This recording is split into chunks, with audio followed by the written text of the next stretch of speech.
Yo, what is up, everybody? It is your boy Slim, aka Mr. Different, back with another video. Reason I'm making another video so soon is I just realized the last video I just uploaded that was a tape stop video. I didn't notice that. I didn't realize that I did that a few months ago. Like I did like 2 months ago, and I was like, that's too. I didn't realize that. I thought I haven't done one in a long time, so I was like, you know what? That was messed. I didn't want to, try to. I don't like repeating videos or accidentally, redoing a video already done. So I decided, you know what, I'll make a video right now, a new video or something that I haven't touched on. I know people been asking about. That is my fault. I do apologize. That shit happens when you make a lot of videos, so I'm always making videos for you guys. So I lose track of what I'm making. I just, do whatever. I don't, I'm trying to do the best I can, but hopefully it helps somebody out. But anyway, that's besides the point. Fuck that shit. We'll just ignore that video. Whatever. I'll probably take it down. I don't fucking know. Who knows yet? But anyway, I'm gonna talk about how to master with stock plugins, because that's one thing I know I didn't get on. Cause I know I showed you guys how to master with third-party stuff, but I haven't showed you guys how to master really with stock plugins, with default plugins in FL Studio. And now, since I'm I have a new mastering technique that I like to go by now. That's fucking simple and dumbfounded and just retarded, and it's gonna make you guys laugh, but this is how I master my stuff now, and it's just what I do now, and I don't really care what people think. You like it, you don't, but I'm gonna give you my reason behind it. But basically, I'm show you guys how to master with stock plugins. The first thing you gotta know when mastering is you gotta make sure you got a good mix. If your mix isn't good, it don't matter how much mastering you apply, it's not gonna make it sound good. And all mastering is pretty much bringing it to commercial levels, or we're gonna be in a commercial environment where all your songs, and it competes with other songs and it's comparable to other songs, because you don't want your song to be a quiet song. People gotta turn your song up, and then a louder song coming out turn down. You want to be kind of consistent across the board to where you can listen to it at a reasonable level and it's heard nicely, clearly. That's my way of thinking of mastering. We can go into more detail about that, but that ain't why you're here. So first off, you want to make sure your mix is real good. So I'm gonna go and turn off my mix bus, as you see, which is all these third-party plugins. We're not gonna use them, but I got this little meter right here, so you see how much headroom I have when I'm mastering. Usually I try to aim between, I think it's -14 and -12 is usually what I try to aim for, but it's all different depending on who you are and what type of music you're making. So I'll play my beat and you'll see just how much headroom I have. So I'm gonna start with the loudest part of my beat, so all the sounds are going on so you can actually see. So just watch the meter and see where my levels are at this point. Okay, let's turn the metering on. That will help, wouldn't it?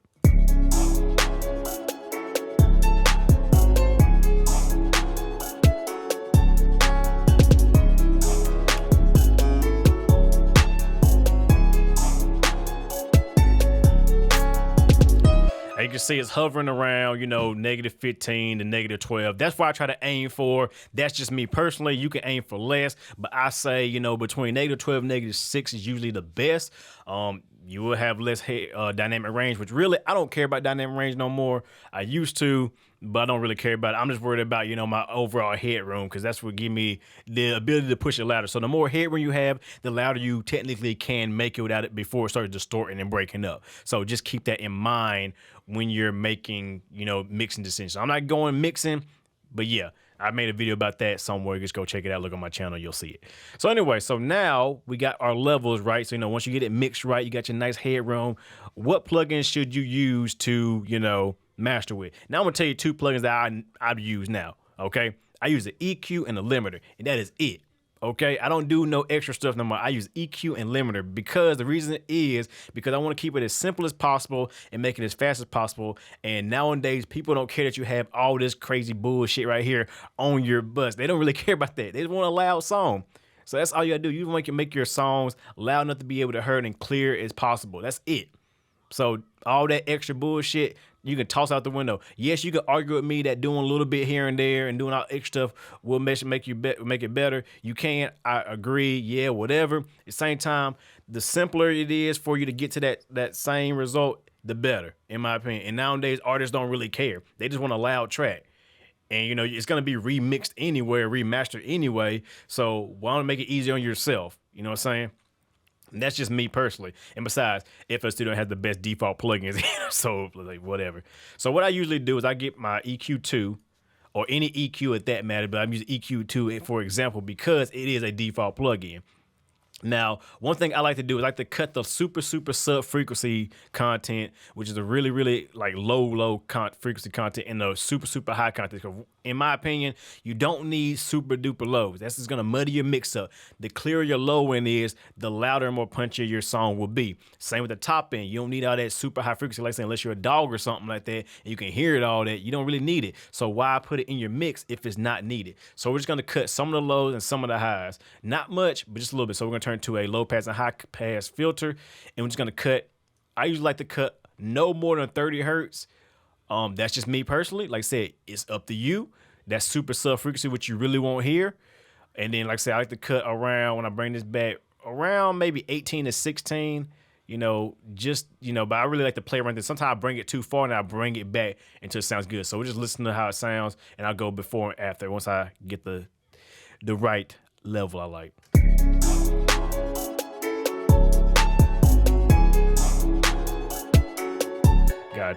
Let's turn these off and then turn these back on. There we go.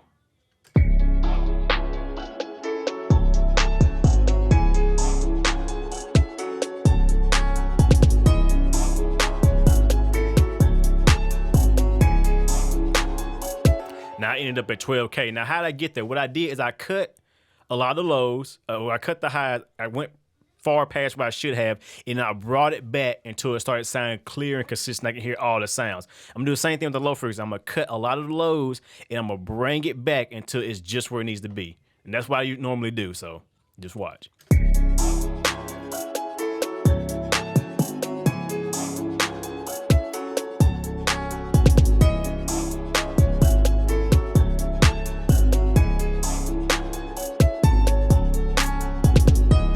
So I end up at 36 hertz right there. So 36 hertz and 12 kilohertz. I say it's gonna be different for every song, every mix, every person.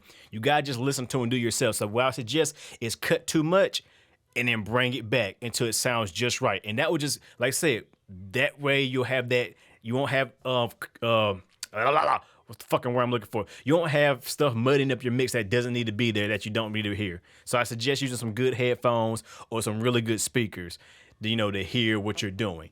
Next, I'm gonna throw a limiter on there. So we're gonna use the fruity limiter. Where the fuck is, I don't even use it that much. So where the hell is this bitch? Right here. The fruity limiter. One of the easiest things to use. We're gonna use the limiter mode because that's what it is, and that's all we need to worry about. So the fruity limiter is basically what it is, a limiter. Basically what you're gonna do, you set your threshold and you're gonna bring it up to you're gonna set your ceiling, that means how loud it's gonna get, and then you're gonna bring it up until you get the volume you actually need. So first off, I am going to, there's one thing that I always do in the limiter, and it is the attack. We're gonna bring the attack all the way to 0 because we don't want that. And the sustain, I think that's, I'm gonna turn that, I'm gonna leave that alone. So I'm gonna turn the attack all the way to 0 because I don't want it to start after. I want it to be like instant. Because I said we're doing hard limiting, so I like to turn my attack to 0. I'm gonna leave everything else alone because we're not getting too detailed in limiters. We're just gonna set the ceiling and then bring it to the volume because that's all I do. And that's all I care about. A lot of my beats do that. A lot of you guys like my beats, and that's all I do. Very simple. So I'm gonna set my ceiling. I like to set my ceiling to about -1 because when you convert it to MP3 format, it will have some overs and some inner sample peaks, or where you want to call it. So where basically it goes over the 0 mark. So you want to keep that on there. So like I said, if you want to put it on iTunes or something like that, it doesn't clip. So we're gonna play it. We're gonna bring it up until I get about -6 dB of volume. So let's do it.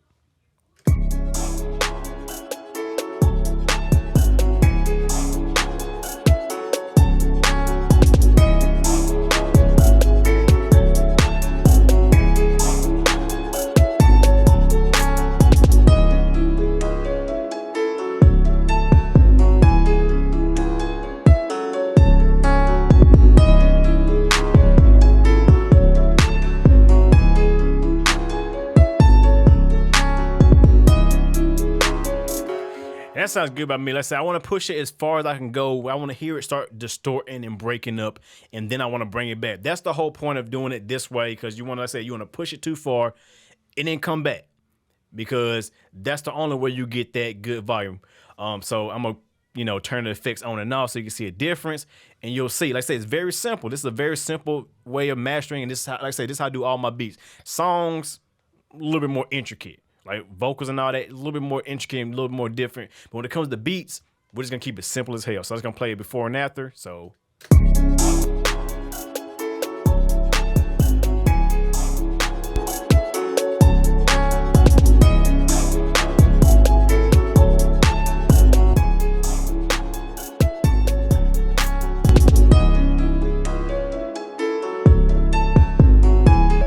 I mean, I possibly could probably push a little further than that. I don't know. I have to experiment with it. But from what I'm hearing, it sounds it's pretty good enough. It sounds good enough to upload to my beat site or upload to my YouTube or whatever and get artists to like it. Like I said, most time I send artists unmixed mastered versions anyway, so or track outs. So it doesn't really matter.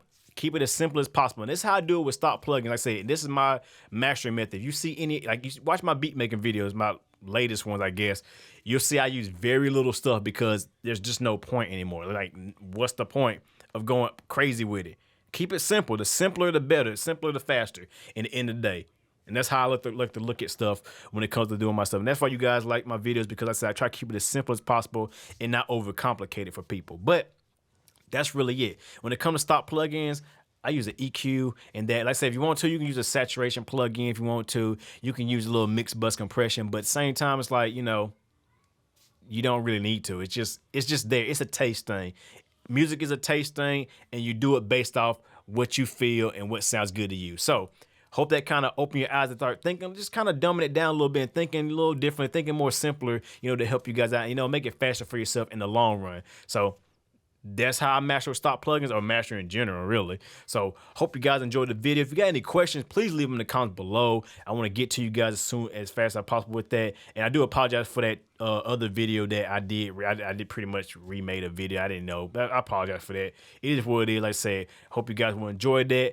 Yeah, with that being said, y'all know what it is. Your boy Slim, aka Mr. Different, not motivated by money, but like, comments, subscribe, and views. And with that being said, yeah, I will see you guys in the next video.